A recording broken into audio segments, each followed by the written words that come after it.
Bismillahirrahmanirrahim. Assalamualaikum warahmatullahi wabarakatuh.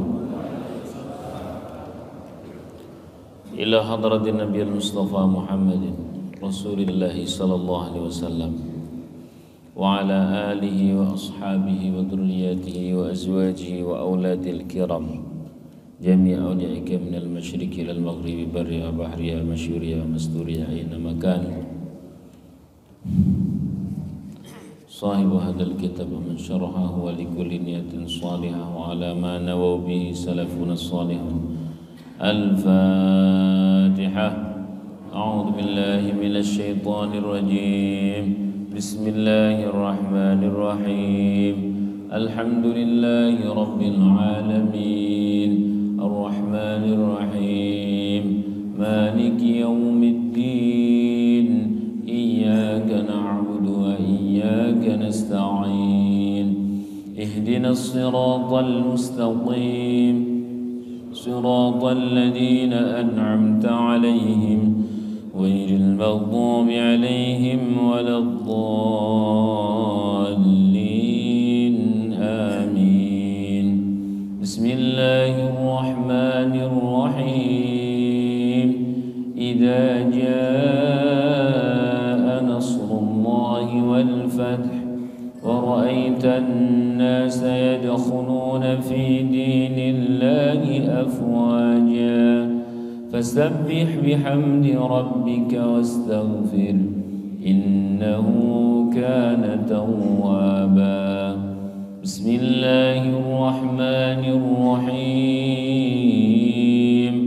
ألم نشرح لك صدرك ووضعنا عنك وزرك الذي أنقض ظهرك ورفعنا لك ذكرك فإن مع العسر يسرا إن مع العسر يسرا فإذا فرغت فانصب وإلى ربك فارغب. Sadaqallahul azim. Bismillah walhamdulillah wassalatu wassalamu ala rasulillah wa mawalah ba'dah amma ba'dah. Alhamdulillahi rabbil alamin. Allah subhanahu wa ta'ala anugerahkan kepada kita nikmat iman, nikmat Islam, nikmat sehat walafiat, nikmat bisa ada di majelis ilmu. Semoga ini menjadi tanda Allah ridha kepada kita semua. Kita diberikan istiqamah sampai husnul khatimah. Amin ya rabbal alamin. Alhamdulillahi rabbil alamin. Pada pertemuan yang telah lalu kita baru saja membahas, yakni kaitannya dengan ada 3 tanda orang itu termasuk diri kita. Orang enggak? Orang ya. Kadang-kadang orang itu nyebutnya orang lain, dikira dirinya bukan orang. Sehingga kalau ada bahasa hati-hatilah dengan orang, misalkan hati-hatilah dengan orang yang sombong gitu, maka yang kebayang orang lain atau diri sendiri? Orang lain, padahal dirinya orang enggak? Orang. Hati-hatilah pada orang yang menerjemahkan Al-Quran dengan akalnya sendiri. Misalkan begitu, yang kebayang siapa? Orang lain atau diri sendiri? Orang lain, padahal diri sendiri orang enggak? Orang juga. Hati-hatilah dengan orang yang misalkan hanya bisa ngomong tapi tidak bisa menjalankan. Yang kebayang orang lain atau diri? Orang lain, padahal diri sendiri orang enggak? Orang. Gitu ya. Yang kemarin kita bahas adharul asya alimun ghafilun. Mana ada orang yang alim itu artinya tahu, tapi ghafilun, lalai. Yang bahaya adalah orang yang alim tapi lalai. Hati-hati dengan orang tersebut. kebayangnya siapa? Orang lain. Padahal diri kita ada enggak? Tahu tapi lalai, ada dan ada. Nomor 2, sufiyun jahilun. Sufi itu artinya aktivitas pembicaraannya itu enggak jauh-jauh dari kata maqam, enggak jauh dari kata ma'rifat, enggak jauh-jauh dari kata dekat dengan Allah, enggak jauh-jauh dari kata bahwa Allah ini dekat, ya. Hati yang bersih, terus kemudian menghindari dari riya, menghindari dari takabur, pokoknya hal-hal yang bernuansa seperti itu. Tapi jahilun, bodoh. Bodoh itu artinya tidak tahu ilmu syariat. Sufi tapi bodoh. Kita harus hati-hati dengan orang yang sufi tapi apa? Bodoh. Orang itu termasuk diri tidak? Termasuk diri. Nah, kemarin kita sudah sampaikan. Maka saya kemarin sampaikan hadis itu, terus kemudian tidak tahu malah jadi rame di Instagram apa-apa itulah. Mangqala fil Quran bi ra'yi, siapa orang yang bicara terkait Al-Quran dengan pendapatnya sendiri alias tidak pakai riwayat, falyatabawwa maq'adahu minan nar, maka berarti pesan sid di neraka. Sama-sama masih hadis riwayat Tirmidzi, man takallama fil Quran bi ra'yih, siapa orang bicara itu ya termasuk bicara, membahas, training, posting, repost dan sebagainya. Intinya bi ra'yih, dengan pendapatnya sendiri. Jadi buka Quran terus kemudian delok terjemahane baru terus kemudian dibahas, dibicara-bicarakan, difatwa-fatwakan, enggak pakai riwayat. Jadi dimaknani dhewe ngeten lho. Fa asaba, walaupun benar, faqad akhta'a, tetap salah kalau pakai pendapat sendiri. Alias Al-Qur'an sak pemahamane itu sampai ke kita harus menggunakan riwayat. Maka yang paling gampang itu ngaji tafsir, yo pakai kitab. Misalkan tafsir Jalalain, ya berarti kita sedang membahas riwayat yang disampaikan oleh Imam Suyuti dari gurunya Imam Mahali, terus dari gurunya sampai Rasulullah Sallallahu Alaihi Wasallam. Jadi kita ini digawe enak, ora kudu ngarang gitu. Sing angel niku buka terjemahan terus kemudian langsung mengambil pemahaman, padahal sepemahamannya Al-Quran itu harus pakai riwayat, tidak boleh pakai logika sendiri begitu.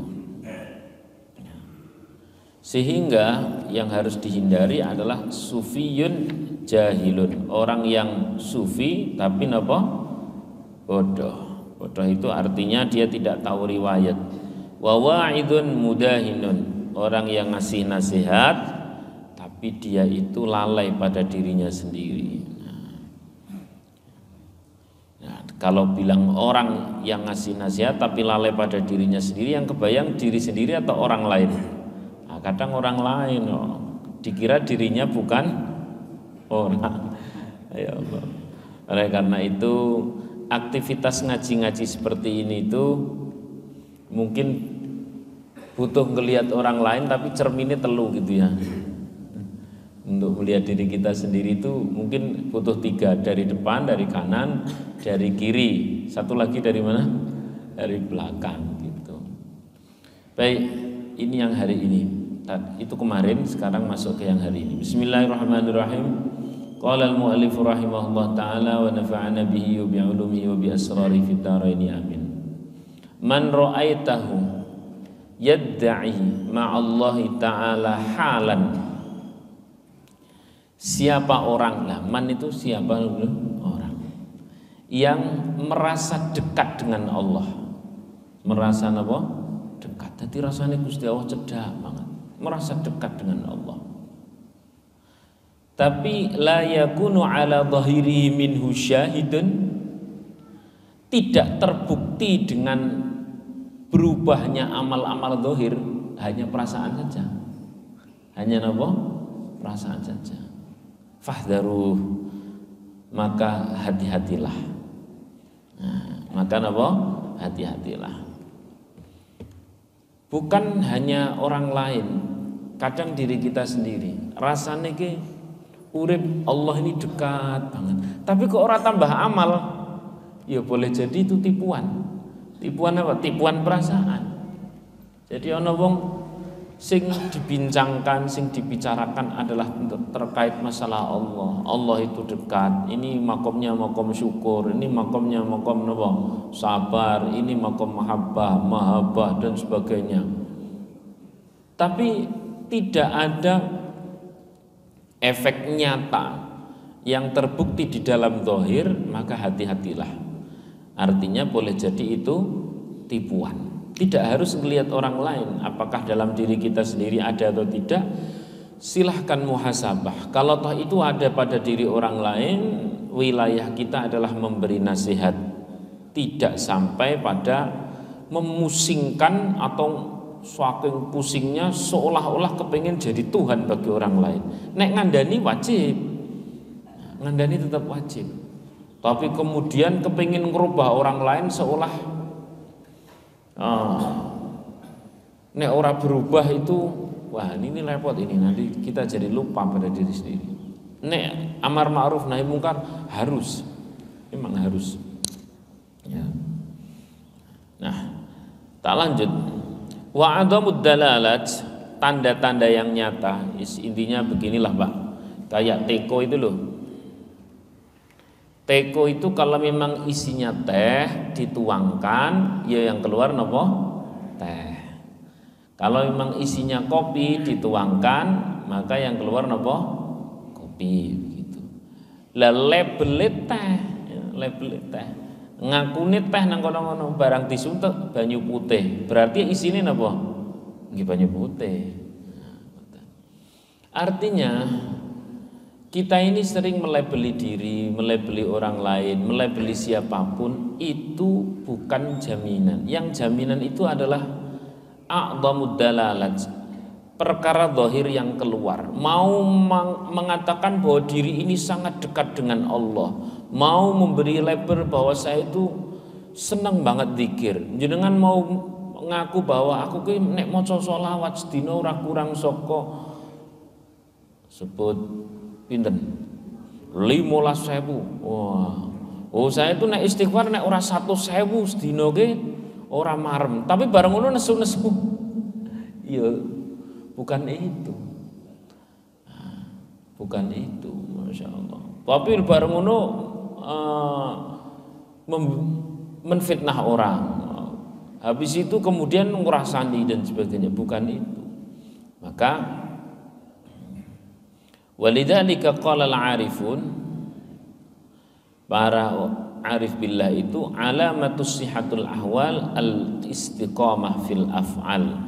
Tanda-tanda hati seseorang ini memang orang yang dekat kepada Allah, maka nampak dari keistiqomahan dohirnya, alias apa yang ada di dalam hati itu pasti dituangkan dalam urusan dohir, itu enggak jauh beda. Ngoten. Nah, tanda-tanda orang yang mengaku dekat kepada Allah itu bisa ditandai dari banyak hal. Salah satunya hifdzul awqat, dia itu terhadap waktu hati-hati. Wa mulazamatul jamaat, selalu nek salat niki nggih salat jamaah. Memang kita tidak boleh menilai orang dari zahir, tapi mau seperti apapun batin diri kita, nek tidak terbukti dalam hal-hal yang zahir, itu boleh jadi tipuan. Rumangsa cedak karo Gusti Allah, zikire suwi dan sebagainya. Begitu sama orang lain kok niatroni mung suwi, hendak terbukti itu. Nah, terus apalagi seseorang yang bukti orang dekat kepada Allah Subhanahu wa taala itu asyafaqah alal khalqi, memiliki kasih sayang kepada orang lain. Nah, kama fi Rasulillah sallallahu alaihi wasallam. Dilihat di sini bahwa Tidak ada orang yang paling dekat kepada Allah Subhanahu wa taala melainkan orang itu bernama Rasulullah sallallahu alaihi wasallam. Maka tidak ada pula orang yang paling memiliki kasih sayang kepada sesama melebihi Rasulullah sallallahu alaihi wasallam. Ini sebenarnya sebagai bukti kedekatan beliau kepada Allah Subhanahu wa taala. Saya ulangi. Jangan dereng konsentrasi. Kula ngertos kok. Saya ulangi. Tidak ada orang yang lebih dekat kepada Allah Subhanahu wa taala melebihi Rasulullah sallallahu alaihi wasallam. Maka hal itu terbukti tidak ada orang yang paling kasih sayang kepada sesama melebihi Rasulullah sallallahu alaihi wasallam. Sehingga nek diwale ada orang yang setiap hari ibadah kepada Allah tapi tidak memiliki kasih sayang kepada sesama, ibadahnya tak terbukti. Understand? Jare tiap dina ning masjid ngono kuwi malah karo tanggane mungsuhan. Lah niku mboten kebukti. Ngeten lho ceritane. Maka dilihat Rasulullah SAW itu orang yang paling dekat dengan Allah sehingga sampai beliau itu giginya patah sekalipun yang keluar dari lisannya adalah Allahumma hdi qaumi fa innahum la ya'lamun. Wis ora apa-apa mereka sampe melempari aku batu wis paringi pituduh wong ya jenengane ora ngerti. Nah itu bukti dari kedekatan kepada Allah. Mun cetha napa dereng niki? Lah wong tiap dino ngaji, tiap dino sholat dan sebagainya, tiap dino melu ngaji, tiap dino melu majelisan dan sebagainya. Begitu nyekel HP isine nyerang wong liya tidak terbukti. Cetha napa dereng niki? Cetha. Sallallahu alaihi Nabi Muhammad. Bun. Nah, ini lanjut. Wal i'rad 'anid dunya. Ini tanda lagi, tanda orang yang tadi dikatakan ra'aitahu yadda'i ma'allahi ta'ala halan. Seseorang yang ada pengakuan bahwa dirinya itu dekat kepada Allah. Nek jong pasti takoni lho aku ora iso nek sedina kono ora maca zikir aku ki nek zikir seneng dhewe terus selalu zikir. Malah tasbih tak cekel terus. Mboten napa-napa niku saya. Saya estu saya. Tapi kalau kita mau mengacu pada Rasulullah, manusia yang paling selalu zikir dibuktikan dengan kasih sayangnya kepada sinten? Sesama. Itu menunjukkan bahwa isinya, hatinya Rasulullah SAW itu bagaikan mutiara, maka yang keluar dari lisan beliau pun bagaikan apa? Mutiara. Lah kok ada orang yang ngakunya isinya itu adalah mutiara barang metu malah dadi napa? Batu krikil, berarti jerone batu krikil kan ngoten to.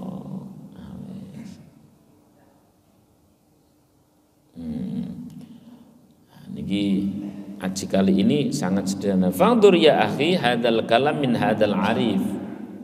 Maka ayo bareng-bareng kita bertafakur terkait ucapan Asy-Syaikh Abu Madyan Al-Ghawthi ini. Beliau membahas satu pembahasan yang berangkat dari ayat Al-Qur'an, walau kunta faddan ghalidhal qalbi lang faddu min haulik fa'fu anhum wastaghfir lahum wasyawirhum fil amri. Ya. Andaikan Rasulullah SAW itu tidak memiliki hati yang pokoknya syafaqah, ya. Kok hatinya kok atos, maka hatinya kok keras, maka ini pasti orang di sekeliling beliau ini akan menjauh. Lah kok pada mendekat kepada beliau, lah kok pada senang kepada beliau, sampai orang-orang yang memungsuhi pun berangsur-angsur menjadi mencintai, maka ini bukti bahwa di dalam diri Rasulullah SAW itu ada kedekatan kepada Allah Subhanahu wa Ta'ala. Shallu ala Nabi Muhammad.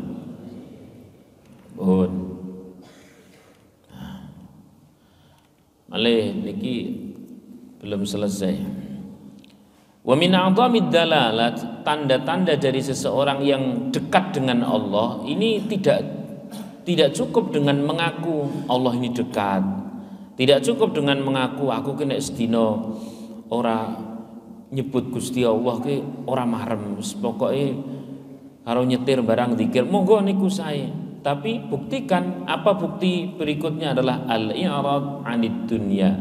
Dia itu terhadap dunia itu i'rad itu rada mengo lah ya, tidak terlalu fokus.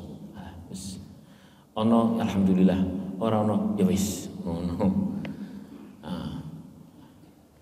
Ono alhamdulillah, lho kok diserobot wong liya ya wis ngono, kurang lebih seperti i'rad itu artinya tidak terlalu ya, paling gampang al-i'rad itu dibawa angin lalu, wis kaya angin lalu kurang lebih. Itu lah nek kita ini nek terhadap dunia mengo nopo malah madep. Mengo nopo malah madep. Wah, nek saya tuh madep mantep.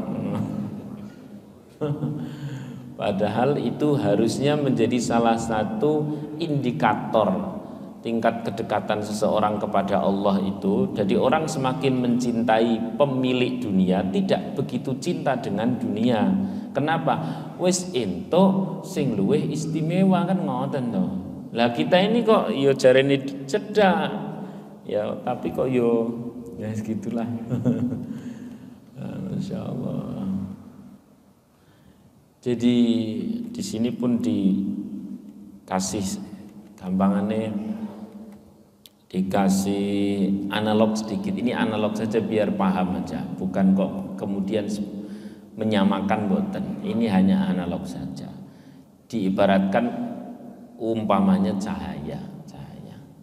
Kalau sudah ada cahaya lampu yang terang seperti ini, lilin menarik enggak? Enggak menarik. Bagaimanapun yang namanya dunia itu kan kita butuh. Coba misalkan ya, duit sesuk meh nggo gawe ngene. Hatinya tercerahkan enggak? Tercerahkan. Wah, lumayan ini. Nih, mantap. Idealnya kalau ada yang lebih dari itu,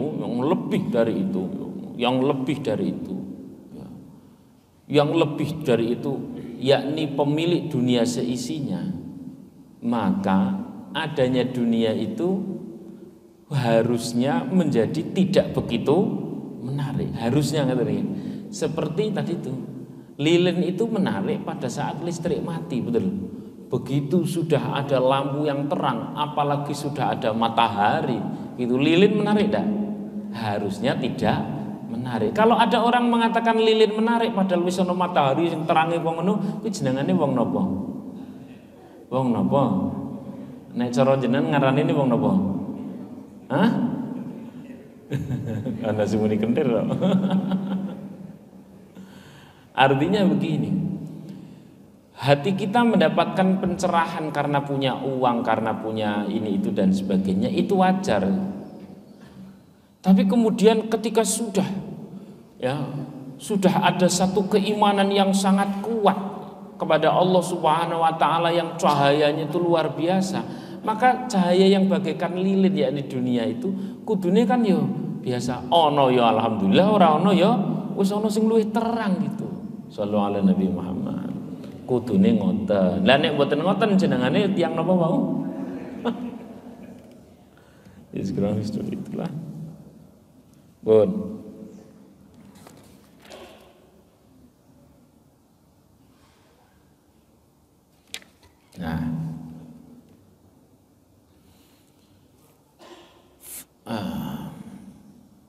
Faman yalbis malabis lamitha hadat tauhid. Siapa orang yang dia telah memakai pakaian tauhid yang seperti ini, artinya dia merasa dekat dengan Allah Subhanahu wa taala. Merasa dekat dengan Allah Subhanahu wa taala. Maka apa-apa angel lagi, apa-apa itu ya, apa saja, apa-apa yang membuatnya dekat itu akan menyenangkan. Sebaliknya, apa-apa yang membuatnya jauh maka akan menyusahkan. Nih, saya ulangi. Ketika seseorang itu mengaku, kenapa saya sudah menggunakan bahasa mengaku? Karena jenengan tiap hari dan saya juga setiap hari itu kan ngaji, mengaku bertauhid, mengaku mukmin, mengaku muslim dan sebagainya. Maka kalau ada pengakuan iman, pengakuan dekat dengan Allah, pengakuan bahwa la ilaha illallah, tidak ada Tuhan kecuali Allah, maka hal itu ditandai lagi. Bila pengakuan itu adalah pengakuan yang benar, ditandai oleh apa? Ditandai oleh apapun yang membuat dekat kepadanya, namanya menyenangkan. Apapun yang membuat jauh kepadanya, kepada Allah Subhanahu wa taala, namanya menyusahkan. Pun paham tuh begini? Tak paringi contoh. Nanti kita paringi contoh. Apapun yang membuat dekat dengan Allah itu namanya menyenangkan. Karena yang kita senangi adalah Allah. Yang tidak ada Tuhan kecuali Allah Subhanahu wa taala. Yang kita yakini bahwa mati kita adalah membawa iman. Apabila itu hal yang paling pokok, harusnya segala sesuatu yang sampai situ itu pasti menyenangkan. Kalau tak tangleti. Seneng aneh apa ya? Ngeten mawon. Duwe masalah karo pasokan mboten enten masalah, itu biasanya membuat kita dekat dengan Allah sing pundi. Maka itu bisa disebut menyenangkan. Ngoten. Bisa disebut apa? Menyenangkan karena membuat diri kita dekat dengan Allah. Pun paham napa tisih bingung niki? Pun paham nggih? Sehat sama sakit itu umumnya yang membuat diri kita dekat dengan Allah pas sehat atau pas sakit? Pas sehat atau pas sakit? Maka itu disebut menyenangkan. Karena intinya adalah untuk dekat dengan. Pun paham napa dereng niki? Niki jenengan sing praktek nggih, kula niki namung.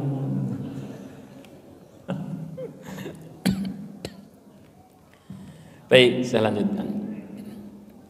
Dicontohkan di sini, ini sebenarnya sudah sering saya contohkan di ngaji-ngaji yang lain. Hanya karena di sini ada redaksinya ya saya baca. Daraba Jundiyun Ra'sa ibna Adham. Satu ketika ada seorang tentara, pokoknya anak muda, memukul kepalanya Syekh Ibrahim bin Adham. Singkat cerita, kenapa? Karena ini anak muda ini tanya, Mbah atau Pak, daerah kene senene cah nom kan pingin golek hiburan. Daerah sini tempat yang paling ramai mana? Ini Syekh Ibrahim bin Adham adalah gurunya para guru di tempat itu. Lah karena sing takoni wong sepuh, nah wong sepuh niku wali niki. Jawab nggih sing bener jawab. Oh mas, tempat yang paling ramai di sini mana Pak? Tempat yang paling ramai ya kuburan. Dikira ngeledek, wong padahal jawaban bener. Memang tempat yang paling ramai pundi? Kuburan. Kalau di sini di tempat yang selain kuburan itu kan paling-paling sing sedang berdiri ya, yang berdang di atas bumi itu kan satu generasi, yakni generasi kita tok yang hidup. Sementara di kuburan berapa generasi? Wah, ya awet zaman biyen. Takoni apa meneh kuburan-kuburan lawas niku. Isine orang dari zaman kapan? Wah, dari zaman dulu. Berarti sing rame pundi? Kuburan. Gitu. Ini ana wong ngomong ini, aja liwat kono sepi kuburan. Kleru mboten? Baru malah rame ya niku. Bener rame tiyang napa? Nah, rame nek niki agak panjangkan dikit pembahasan. Rame orang menyesal kata Sayyidina Umar. Sayyidina Umar bilang al-qabru bahrun nadamat. Kuburan itu adalah lautan penyesalan. Nyeselin apa? Kembali ke Quran. Di Quran itu ada bahasa Rabbi laula akhartani ila ajalin qarib. Kan itu tuh. Ya Allah, kabeh semuanya nih diredaksikan oleh Al-Qur'an. Orang mati itu kurang lebih ramenya mengucapnya Rabbi laula akhartani ila ajalin qarib. Ya Allah, mbok saya ini dihidupkan sebentar lagi aja. Wis terus sedilop tok. Sekedap tok ya Allah. Dihidupkan sekedap tok. Lah mek ngopo? Fa asaddaqa wa akum minas sholihin. Aku mau sedekah ke aset sing kae. Gitu. Fa asaddaqa wa akum minas sholihin. Saya mau sedekah dan secara umum saya kepingin memperbaiki kesolehan saya. Seragam, semuanya rame. Kembali lagi ke cerita. Karena tersinggung itu anak muda, takon api-apian, Pak, paling rame tempat yang teng mriki pundi? Daerah sini di mana, Pak? Yo paling rame to, Mas. Paling rame yo kuburan. Ngawur diserimpung terus tiba. Padahal niku pun sibah-sibah. Ya secara ngoten jenengan lah pomene ya. Jenengan kan wis cedhak karo Gusti Allah lah ya. Wah terus enten cah nom takon, Pak, tempat sing rame-rame nang ndi kene? Terus jenengan jawab, kuburan, Mas. Ngawur terus serimpung terus jenengan gledek tiba. Cara jenengan ngono meh muni piye karo cah nom niku? Oh, ndoke sapa kae ngono. Wah, ora sopan wong tuwa serimpung tiba. Wah, sembarangan. Apa kata Syekh Ibrahim bin Adham? Falamma alim, ketika tahu anak muda tersebut bahwa yang tadi baru saja diserimpung itu adalah Syekh Ibrahim bin Adham, syara'a, dia langsung bersegera mendekat ya, mencium tangannya, wa ya'tadiru ilaihi, minta maaf, mohon maaf, tapi faqala lahu. Syekh Ibrahim bin Adham menjawab, gimana Mas? Kata Syekh Ibrahim bin Adham, udah enggak apa-apa. Oh tapi tadi saya ini cara ngono cah nome wae tekan ngarep sithik terus ana sing ngabari nek mau iki kiane wong kene iki sesepuh kene sampean nek sampe ora njaluk ngapura entek engko sampe tekan ngarep terus balik njaluk ngapura. Begitu njaluk ngapura jarene Syekh Ibrahim bin Adham malah begini. Fa innaka sirta sababan lidukhulil jannah bihadzal fil. Loh, justru aku ke matur suwun. Tadi mbok serimbung kok ngono kuwi, saya ini sedino-dino lagi mikir dino iki kok aku urung duwe ibadah apa-apa. Lah kok mbok serimbung, maka aku duwe ibadah sing jenengane sabar lan sabar iki nganterke ning surga. Dadi aku ya tak dongake sampean ya mlebu surga dadi menang-menang bareng. Artinya beliau itu memang lagi melaku karo lagi mikir, ya Allah, dina iki ki apa to ya sing kena nggo tak tuku surga. Lah kok malah di serimpung wong ya alhamdulillah kena nggo gawe amalan mlebu ming surga. Maka sing kira-kira orang yang nyerimpung itu berarti orang yang jengkeli atau berjasa? Berjasa. Nek ngono dhek niku napa matur? Lah pripun Pak praktek napa? Ya Allah, Bun. Lah, inilah yang namanya keaslian, Pak. Namanya apa? Keaslian.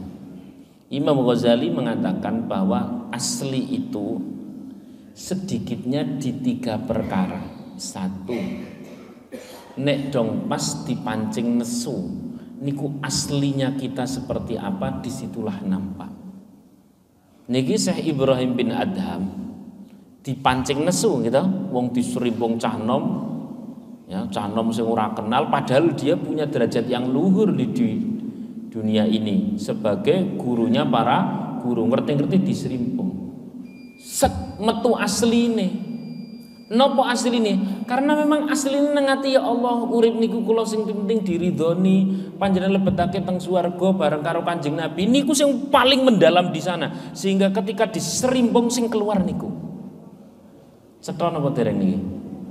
Pun cetha napa dereng? Lah kira-kira nek diserimpung kok ngono kuwi sing metu napa?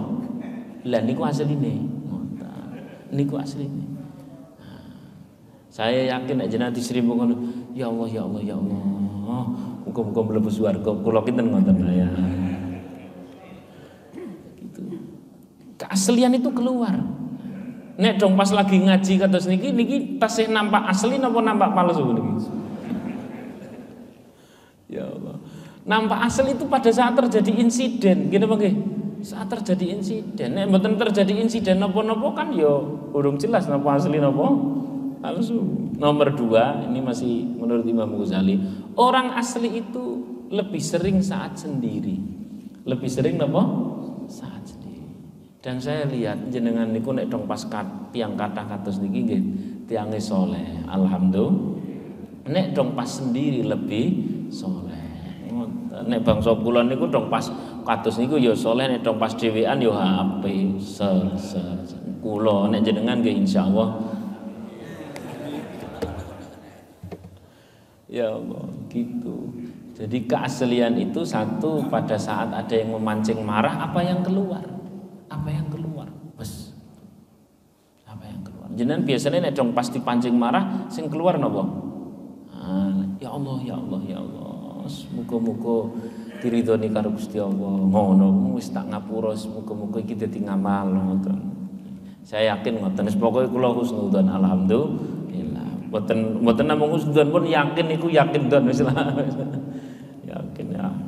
Dene kok enten sing nek dong pas kesriwung sithik langsung muni-muni napa? Kebun binatang. Yo asline niku. Ya Allah. Dan kemudian yang nomor 3, keaslian itu pada saat nazak atau pada saat sakaratul maut niku tidak bisa palsu. Tidak bisa palsu. Apa wonten wong terus pas sakaratul maut palsu mboten saged.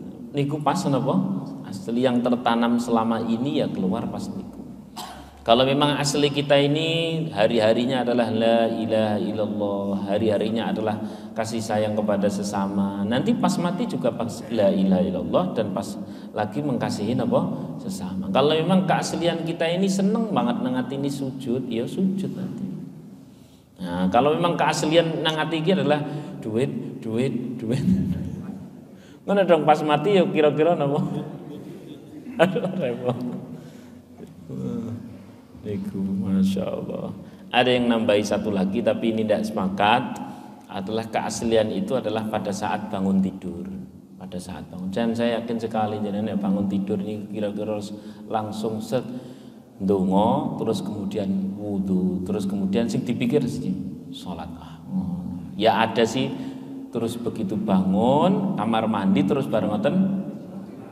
Ya ono sing tapi tiangnya hadir ndak? Enggak ada. Ya, itu jadi keaslian ya Allah. Nah, ini dulu yang dapat saya sampaikan, semoga manfaat. Amin Allahumma amin.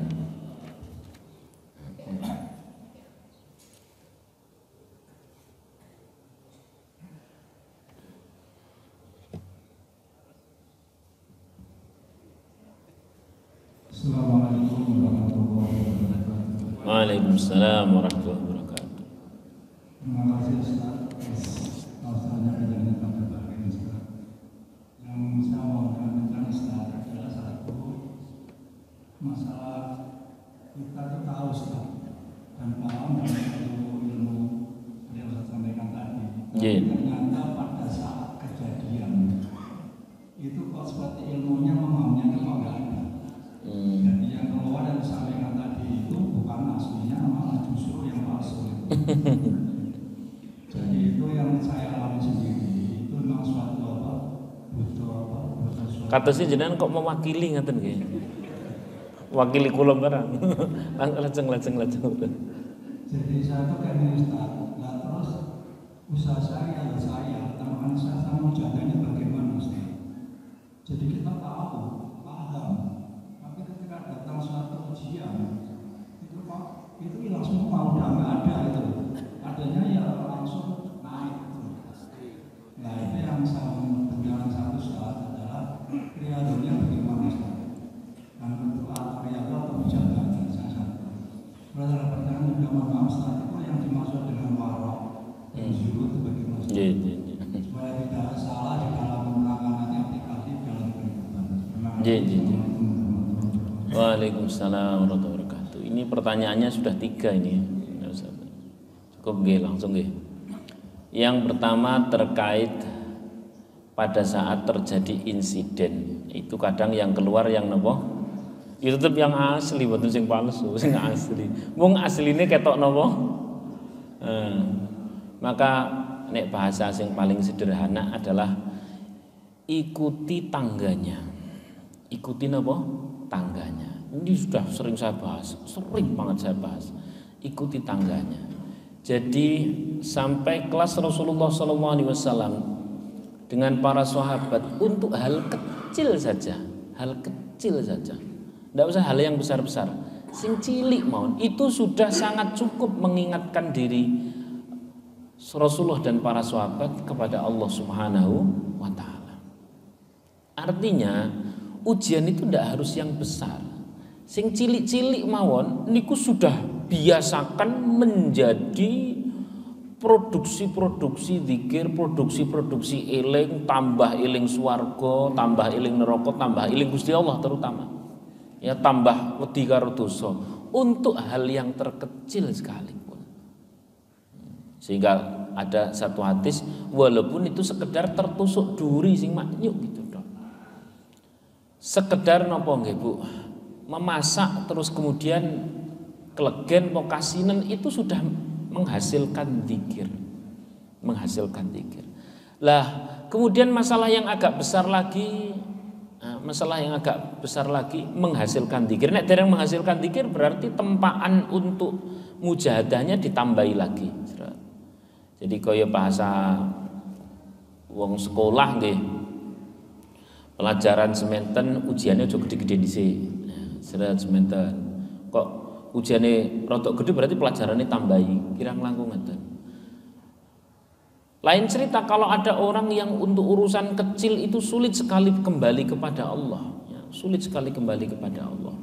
Misalkan ya di rumah begitu untuk urusan senyumnya anak, senyumnya istri tidak membuat kembali kepada Allah, tidak menghasilkan zikir. Terus kemudian kesandung sidik tidak menghasilkan zikir, tidak menghasilkan kedekatan kepada Allah. Orang nambahi sujud, boten nambahi zikir. Maka sing paling enak untuk sujud syukur niku ora kudu 10 juta, Pak.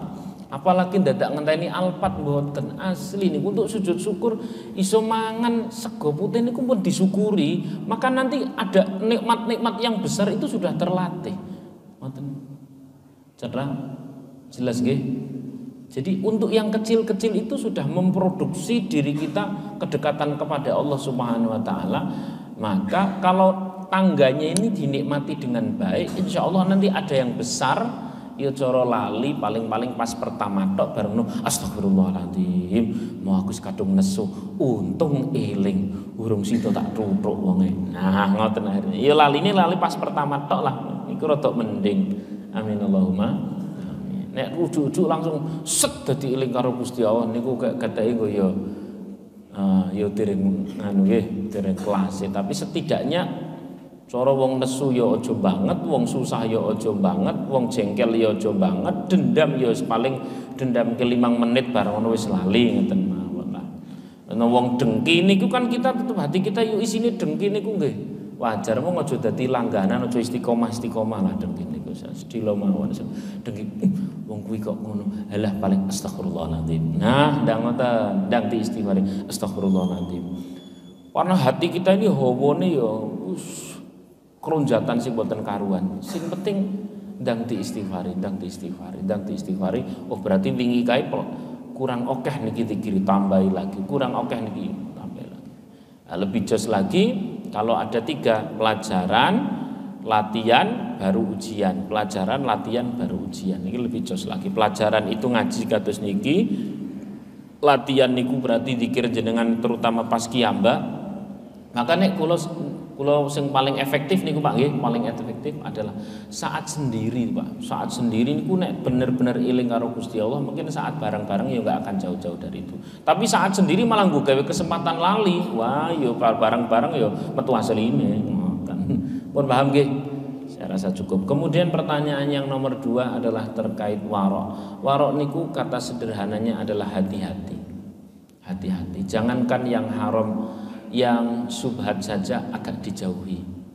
Atau ada sebagian ulama yang mengibaratkan begini, standarkan yang subhat atau yang makruh itu seolah-olah haram sehingga tidak sampai masuk kepada yang benar-benar haram. Ada lagi ulama yang mengatakan demikian, engkau miliki satu hal yang sebenarnya dosanya itu rapatnya dosa, mung itu dijadikan sudah dosa, itu tetap dilakukan, tapi itu dijadikan sebuah di dalam hati kita dosa besar, sehingga orang butuh dosa-dosa liyane. Paham napa dereng? Saya kasih contoh ngeten. Misal nggih,